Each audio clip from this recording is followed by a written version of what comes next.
long steeped in the tradition of deploying and exporting terrorism, has no shame in advancing the most ludicrous narratives to that end, that it sheltered Osama bin Laden for a decade.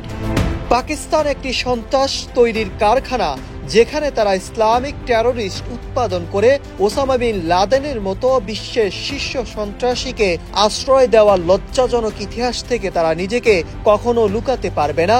বিশ্বের সন্ত্রাসীদের রপ্তানিকারক একমাত্র দেশ Pakistan.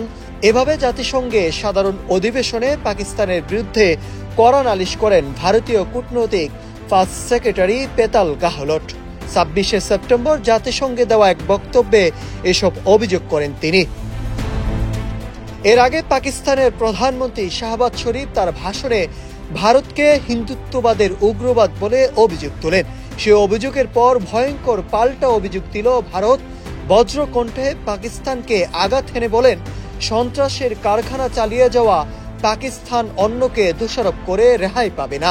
Osama bin লাদেনকে আশ্রয় দেওয়ার লজ্জাজনক ইতিহাস তারা লুকাতে পারবে না। পেহেলগামে সাধারণ নাগরিকদের রক্ত ভেসে যাওয়া হামলা এখনো বিশ্ববাসী ভুলে যায়নি। ওয়ালটন এখন দেশের সীমানা পেরিয়ে পৌঁছে গিয়েছে ৫০টিরও বেশি দেশে। ওয়ালটন, ঘরে ঘরে, বিশ্বজুড়ে।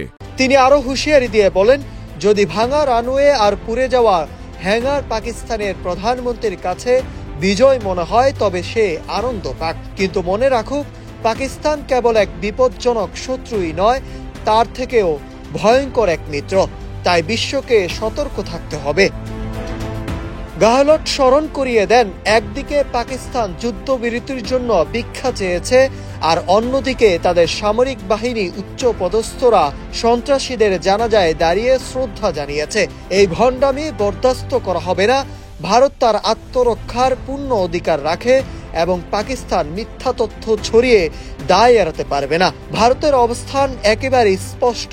পাকিস্তান যতদিন না সন্ত্রাসের কারখানা বন্ধ করছে এবং অপরাধীদের বিচারের মুখোমুখি করছে, ততদিন কোনো আলোচনা নয়।